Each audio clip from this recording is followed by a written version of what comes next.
Halo Sobat HI dimanapun Anda berada, selamat datang di podcast Hubungan Internasional. Podcast ini dikelola oleh Departemen Ilmu Hubungan Internasional, Fakultas Ilmu Sosial dan Ilmu Politik, Universitas Gadjah Mada. Saya Mariola, staf publikasi di Institute of International Studies UGM, lembaga penelitian di bawah DIHU UGM. Hari ini saya akan menjadi host pada podcast HI episode ke-33, memaknai latihan Garuda Shield Indonesia dan AS dalam konteks keamanan ASEAN.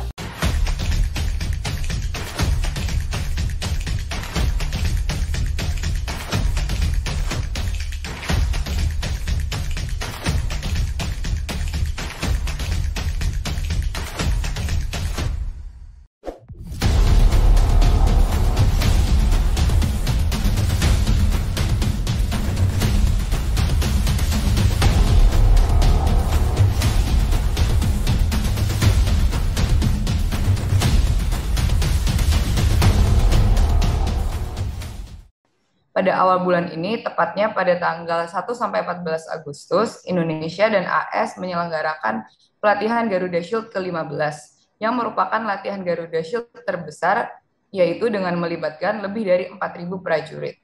Latihan Garuda Shield kali ini merupakan latihan militer terbesar dalam sejarah kerjasama militer bilateral Indonesia dan AS. Latihan akan dilaksanakan di 3 wilayah Indonesia, yaitu di Sumatera Selatan, Sulawesi Utara, dan Kalimantan Timur. Sejatinya, pelatihan Garuda Shield ini merupakan sebuah manifestasi dari komitmen kerjasama kedua negara untuk mengembangkan hubungan pertahanan mereka. Untuk memahami apa saja implikasi dan signifikasi politik dari kerjasama tersebut dalam konteks keamanan ASEAN, dalam episode ke-33 ini, podcast Hubungan Internasional telah mengundang Dr. Davi Agus Salim sebagai narasumber. Beliau adalah dosen Departemen Ilmu Hubungan Internasional Universitas Gadjah Mada yang memiliki keahlian dalam studi ASEAN. Halo Pak Dafri, apa kabar? Halo, selamat pagi. Alhamdulillah, kabar baik. Semoga sehat selalu ya Pak. Terima kasih. Semoga sehat semua ya. Berbicara mengenai latihan Garuda Shield yang terbesar ini menunjukkan bahwasanya ada upaya dari Amerika Serikat dan Indonesia untuk meningkatkan kerjasama bilateral mereka, utamanya dalam bidang keamanan ya Pak. Mengingat bahwa di balik upaya ini terdapat konteks geopolitik kawasan yang kompleks, kira-kira apa agenda politik dan keamanan di balik program Garuda Shield ke-15 ini ya Pak? Terima kasih Mbak Mariola. Saya kira ini memang satu peristiwa yang cukup menarik ya dan penting untuk diamati. Walaupun kalau kita perhatikan agak kurang ya atau luput dari perhatian publik umumnya. Mengapa demikian? Karena tadi disebutkan Garuda Shield ke-15 ini bukan saja penting ya, tetapi juga tanda kutip unik. Dia merupakan latihan terbesar gitu ya. Latihan bersama terbesar antara Indonesia dan AS. Sebelumnya sudah berkali-kali dilakukan, tetapi ini yang terbesar dengan personil tadi disebutkan lebih kurang, sebenarnya di sini disebutkan 3.700-an ya, lebih dari separuhnya itu dari AS. Dan ratusan alat tempur berat dan ringan ya yang canggih dikerahkan. Juga tadi dikatakan diadakan di 3 wilayah, di Batu Raja Sumatera Selatan, Amborawang Kalimantan Timur, dan Makalisung Sulawesi Utara. Saya kira dipilihnya 3 wilayah itu pasti mempunyai makna secara strategis ya. Itu semacam segitiga yang kadang-kadang itu pasti berdampak pada cakupan wilayah pemantauan misalnya dan seterusnya. Ini kan pasti menggunakan radar dan seterusnya. Yang berikutnya, latihan ini dilakukan di tengah pandemi ya dan di tengah memanasnya hubungan AS dan Cina. Kita tahu di tengah pandemi itu negara-negara itu menutup diri gitu ya dari kedatangan orang asing. Tapi di Indonesia latihan ini dilakukan gitu dengan mendatangkan ribuan personil dari Amerika Serikat. Ini menarik bagi kita. Yang berikutnya yang menarik itu adalah ini dilakukan ketika Prabowo itu menjadi Menhan Indonesia. Padahal Prabowo ini kita tahu dia tanda kutip gitu ya, termasuk kurang disukai oleh Amerika untuk waktu yang lama. Tetapi bulan Oktober tahun lalu dia berkunjung ke Amerika dan saya kira diterima dengan baik dan hasilnya saya kira salah satunya adalah latihan ini. Dan kita tahu juga Prabowo seperti yang dia sampaikan ketika kampanye presiden itu termasuk orang yang mengkonstruksi Cina itu sebagai suatu ancaman ya. Jadi latihan ini saya kira tidak bisa dilepaskan dari konstruksi Menhan ya terhadap dinamika geopolitik geostrategis kawasan. Nah, yang terakhir di tengah ketegangan AS Cina di Laut Cina Selatan. Itulah sebabnya saya kira Mbak Mariola latihan Garuda Shield 15 ini mempunyai makna banyak gitu ya atau penting gitu ya bagi secara politik, keamanan dan seterusnya. Baik Pak, jadi ternyata banyak sekali aspek-aspek yang menarik di balik latihan ini. Bukan hanya latihan militer biasa, tetapi terdapat banyak makna politik dan keamanan di dalamnya. Betul. Tadi Pak Dafri sudah menyinggung sedikit tentang rivalitas AS dan Cina di kawasan Asia Tenggara. Ya. Berangkat dari hal itu, dalam upaya Indonesia untuk menjaga sentralitas dan stabilitas negara-negara ASEAN di tengah rivalitas Amerika Serikat dan Cina, Indonesia telah menyusun strategi keamanan melalui kerangka ASEAN, yaitu ASEAN Outlook on Indo-Pacific atau dikenal dengan AOIP. Sehubungan dengan itu, apakah menurut Pak Dafri, Indonesia melalui latihan Garuda Shield ini telah meninggalkan komitmen AOIP itu, atau justru latihan ini malah menyokong strategi AOIP tersebut? Terima kasih. Jadi sebelum saya menjawab pertanyaan itu, pertama saya coba untuk sedikit menjelaskan kira-kira ada apa gitu ya di balik latihan yang sangat besar ini. Jadi secara singkat saya kira agak sulit kita melepaskan ya latihan Garuda Shield 15 ini dari politik luar negeri Indonesia dan juga politik luar negeri Amerika. Saya kira mungkin salah satunya ini indikasi bahwa Amerika itu ingin kembali ya menjaga atau mempererat hubungan keamanan, terutama ini berkaitan dengan terjadinya sedikit friksi ya antar tanda kutip aliansi negara-negara di dunia terhadap AS akibat dari kebijaksanaan Presiden Amerika sebelumnya Trump yang menerapkan apa yang dia sebut dengan America First gitu ya. Nah, friksi-friksi itu kemudian ingin dirajut kembali oleh Joe Biden ini. Ini juga saya kira sebagai sinyal pada Cina, terutama berkaitan dengan isu Laut Cina Selatan. Khususnya dalam konteks Indonesia, kepentingan Indonesia ya Natuna ya. Karena kita tahu sebelumnya Indonesia bukan negara claimer ya dalam kasus sengketa Laut Cina Selatan itu. Tetapi belakangan ada banyak kasus yang kemudian menyeret Indonesia mau tidak mau terlibat dalam konflik Laut Cina Selatan tersebut akibat dari agresivitas atau asertivitas dari pasukan Cina di kawasan, ya, termasuk di Laut Natuna. Nah, berikutnya ini sebagai diplomasi untuk meningkatkan kekuatan alutsista Indonesia, persenjataan. Jadi Prabowo datang ke Amerika itu Oktober tahun lalu, saya kira itu salah satunya yang kita tangkap itu adalah keinginan Indonesia untuk membeli peralatan militer canggih dari Amerika, misalnya F-35 gitu ya. Dan kemudian juga beliau pergi ke Perancis untuk mendapatkan peralatan militer dari Perancis, terutama pesawat terbang Rafale itu. Nah, sebelumnya memang Prabowo pernah pergi ke Cina ya, bulan saya kira Juni ya, sekitar Juni 2019 itu. Dan kemudian ada kunjungan balik dari Menhan China, yaitu Wei Fenghe ke Jakarta, yang itu menawarkan beberapa peralatan militer juga. Saya kira ini contoh dari yang ingin saya jelaskan nanti dampaknya gitu ya. Jadi ada semacam aksi reaksi gitu ya. Nah, kelihatannya latihan Garuda Shield ini adalah bagian dari diplomasi Indonesia untuk tadi dapat memperkuat atau memperluas akses Indonesia untuk mendapatkan peralatan militer yang canggih dari Amerika dan negara-negara Barat. Berikutnya itu untuk menjaga kohesivitas negara-negara ASEAN. Kita tahu beberapa negara kawasan ASEAN ini, misalnya dalam kasus Laut Cina Selatan itu jelas posisinya ya, misalnya quote in quote anti Cina, misalnya Malaysia, Vietnam, Filipina, Brunei ya, dan Indonesia itu kelihatannya mulai ke sana. Tapi ada beberapa seperti Laos, Myanmar relatif dekat dengan Cina. Nah, kelihatannya latihan ini adalah bagian dari untuk memperkuat ini gitu, memperkuat kohesivitas ini. Karena kita tahu dalam waktu yang tidak terlalu lama itu Antony Blinken juga pergi ke beberapa kawasan ya di Asia ini, pergi ke Vietnam, ke Filipina gitu ya, Singapura, dan juga Kamala Harris, Wakil Presiden Amerika juga akan mengunjungi. Tidak mengunjungi Indonesia memang, tapi saya kira itu tidak perlu dilakukan terhadap Indonesia pertunjukan itu karena latihan bersama yang besar itu sudah memberi sinyal kepada masyarakat ASEAN gitu bahwa Amerika itu berada di belakang Indonesia, gitu ya, dalam keamanan. Nah, kemudian berkaitan dengan pertanyaan itu, saya tidak melihat ini bagian dari Indonesia untuk tanda kutip ya melepaskan komitmennya terhadap apa yang kita sebut ASEAN Outlook on Indo-Pacific itu. Tidak, justru ini memperkuat ya, memperkuat itu.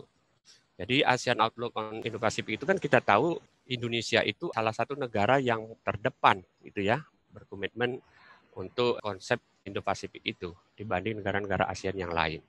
Jadi sebenarnya kalau saya perhatikan Garuda Shield 15 ini itu justru tadi memperkuat ASEAN Outlook on Indo-Pasifik. Kan di situ ada quote ya, beberapa negara India, Jepang dan seterusnya gitu yang notabene adalah terus Australia ada di kubu tanda kutip Amerika itu tadi dan Indonesia, Singapura, Filipina, Vietnam. Saya kira begitu. Baik Pak, terima kasih. Jadi justru malah latihan ini menyokong strategi Indonesia AOIP tersebut ya Pak. Tadi Betul. Pak Devri sudah menyinggung sedikit tentang dinamika politik di baliknya, di balik latihan Garuda Shield ini dan dinamika politik di Asia Tenggara. Memang betul tadi Pak Devri juga sudah menyampaikan bahwa ada upaya dari Amerika Serikat dan Indonesia untuk meningkatkan kerjasama bilateral mereka, utamanya dalam bidang keamanan. Mengingat bahwa di balik upaya ini terdapat konteks geopolitik kawasan yang kompleks, kira-kira agenda politik dan keamanan di balik program Garuda Shield ke-15 ini apa ya Pak? Tadi sebagian mungkin sudah saya sebutkan. Pertama secara politik ini bagian dari strategi Amerika khususnya dan saya kira juga Indonesia gitu ya untuk kembali memperkuat hubungan politik keamanan gitu ya antara Amerika dan negara-negara kawasan. Yang tadi sudah saya sebutkan sedikit mengalami persoalan di era Presiden Trump. Itu yang sangat kita tahu ya dalam tanda kutip fokus ke kepentingan Amerika gitu ya. Agak provokatif dalam banyak hal. Jadi itu intinya. Nah, tentu saja ini tidak bisa dilepaskan dari upaya Amerika untuk tanda kutip membendung ya atau menangkal ya to deter kehadiran Cina di kawasan. Jadi bukan hanya Laut Cina Selatan saja tetapi juga untuk tanda kutip gitu ya membendung semakin menguatnya pengaruh Cina di kawasan Asia Tenggara. Nah, ini bagian dari hal yang sulit kita sangkal gitu ya. Nah, dari sisi keamanan, ini yang saya sebut dengan bagian dari deterrence ya, deterrence yang diterapkan oleh Amerika. Lagi-lagi terhadap Cina khususnya.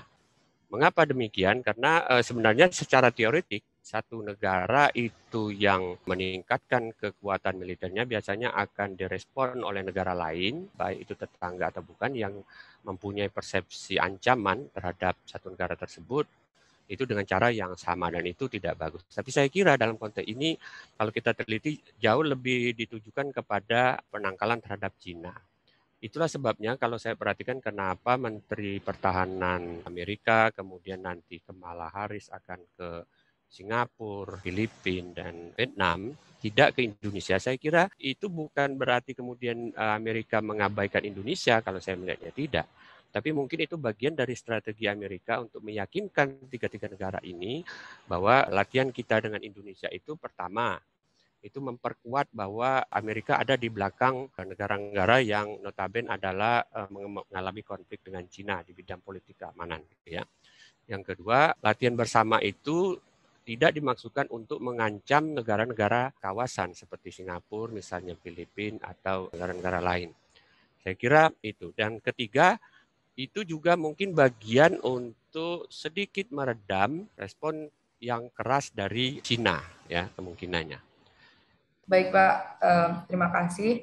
Tadi Pak Dafri juga sudah menyinggung sedikit tentang upaya-upaya AS yang dapat dilihat secara jelas bahwa mereka ingin kembali merebut tanda kutip tahta mereka sebagai pemimpin di dunia yang memiliki pandangan internasionalis. Di bawah kepemimpinan Biden dapat dilihat bahwa AS berusaha kembali untuk menjadi negara tersebut. Maka dari itu, upaya untuk memperbaiki hubungan dengan negara lain sedang gencar dilakukan, termasuk negara-negara di ASEAN. Wakil Presiden Kamala Harris berencana untuk mengunjungi Singapura dan Vietnam pada bulan ini.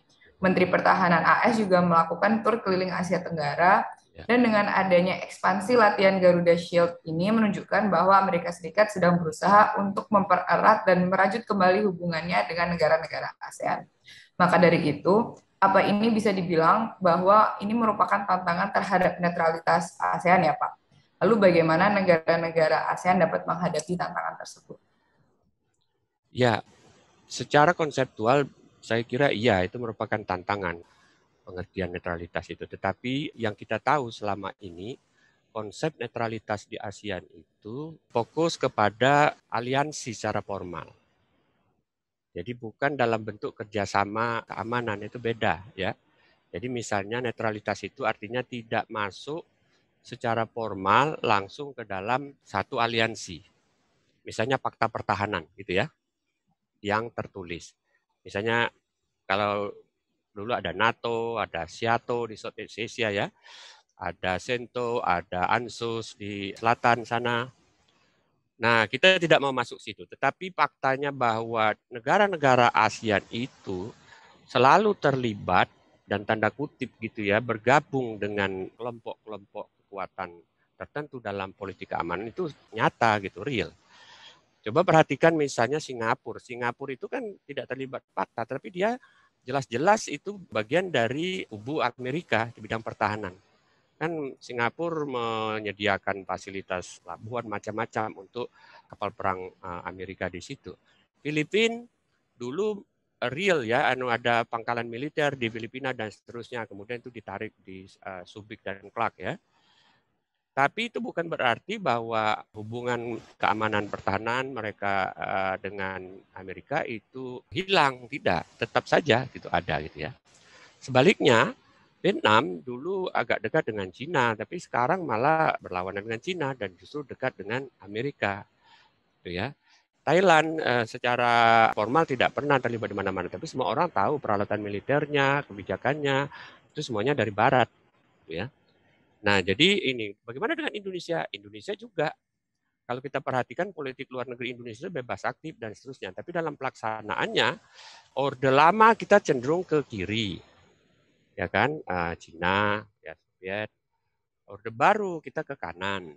Sekarang kita dari mana saja bisa gitu. Nah, tapi harus dibedakan antara konsep netralitas dalam artian formal itu dengan hubungan bilateral atau apa yang sifatnya teknis, misalnya latihan. Coba bayangkan Indonesia itu sudah melakukan Garuda Shield ini ke-15 kalinya ya. Kita juga melakukan latihan dengan Australia ya dan seterusnya. Saya kira itu. Baik Pak, ternyata pelatihan Garuda Shield ini bukan hanya latihan militer bilateral semata, tetapi memiliki signifikansi politik yang cukup besar Ya. dalam konteks keamanan ASEAN. Mungkin bisa sedikit saya simpulkan dari diskusi kita tadi Pak, bahwa latihan Garuda Shield yang ke-15 merupakan latihan Garuda Shield yang terbesar dan secara karakter sangat unik karena dilakukan di tengah pandemi di mana negara-negara banyak menutup border ya dan membatasi kedatangan warga negara asing, tetapi justru Indonesia dan Amerika Serikat malah melakukan latihan ini. Dan yang menjadi unik juga dalam konteks politik Indonesia bahwa ini dilakukan ketika Prabowo menjadi Menhan dan di mana Prabowo memiliki histori yang cukup panjang dengan Amerika Serikat. Tetapi uniknya Prabowo justru mengkonstruksi Cina sebagai ancaman dan melakukan ekspansi latihan Garuda Shield ini di tengah ketegangan Amerika Serikat dan Cina, utamanya di Laut Cina Selatan. Dan ketika berbicara tentang konteks politik Amerika Serikat, bisa dilihat bahwa Amerika Serikat ingin kembali menjadi pemimpin dunia secara tanda kutip dengan merajut kembali friksi-friksi yang sempat terjadi ketika Trump menjadi presiden. Dan tidak bisa dilepaskan bahwa latihan ini juga bagian dari diplomasi tentang persenjataan Indonesia, di mana ini juga merupakan upaya Indonesia untuk menjaga kohesivitas negara-negara ASEAN, dan ini juga mendukung strategi AOIP Indonesia melalui ASEAN. Dan dampak secara politik dan keamanan latihan ini sesungguhnya sangat erat dengan rivalitas Amerika Serikat dan China di kawasan Asia Tenggara, di mana Amerika Serikat ingin membendung influence China di ASEAN ini. Dan ini juga upaya Amerika Serikat lagi-lagi untuk merajut kembali hubungan antara negara-negara Asia Tenggara dan Amerika Serikat. Dan sesungguhnya ini menurut Pak Dafri secara konseptual merupakan tantangan terhadap netralitas ASEAN, tetapi sesungguhnya ASEAN secara historis selalu terlibat dalam konteks kerjasama keamanan dan pertahanan dunia, meskipun tidak membentuk aliansi secara formal, misalnya dalam bentuk fakta pertahanan atau semacamnya. Boleh saya tambahkan sedikit lagi satu? Baik, Pak. Salah satu yang mungkin perlu kita terus amati adalah dampak dari fenomena semakin dekatnya Indonesia dan Amerika dalam bidang politik keamanan ini, yaitu potensi reaksi dari negara-negara yang mempersepsikan Indonesia sebagai ancaman atau dalam konteks ini lebih umumnya adalah Cina, gitu ya. Nah, ini kita masih tunggu, ada beberapa kemungkinan dan saya sangat yakin pasti akan ada reaksi dari Cina. Reaksi itu bisa bersifat jangka pendek dan teknis, misalnya langsung dengan cara memperkuat pasukannya di Laut Cina Selatan misalnya, atau mengajak Indonesia juga untuk melakukan latihan bersama, bisa juga ya, yang selama ini belum pernah terjadi, atau dalam bentuk kebijakan jangka panjang, misalnya dengan melakukan upaya pendekatan-pendekatan ke beberapa negara kawasan, termasuk seperti menawarkan peralatan militer juga ya ke beberapa negara, termasuk Indonesia seperti roket, misalnya terusnya, atau dengan cara China artinya mengembangkan kekuatan militer yang khusus ditujukan untuk menangkal potensi ancaman di negara-negara Asia Tenggara seperti Indonesia dan Amerika itu. Saya kira itu. Baik, Pak Dafri, terima kasih banyak telah bersedia hadir dan menjadi narasumber dalam podcast Hubungan Internasional edisi memaknai latihan Garuda Shield Indonesia dan AS dalam konteks keamanan ASEAN. Dan untuk sobat-sobat HI yang mendengarkan podcast ini, jangan lupa bahwa podcast HI tersedia di Spotify, Anchor, Google Podcast, dan tentunya juga tersedia di kanal YouTube HI UGM. Jangan lupa untuk saksikan dan dengarkan terus podcast Hubungan Internasional dan thank you sudah mendengarkan hingga akhir. Stay tune untuk episode-episode berikutnya dan sampai jumpa.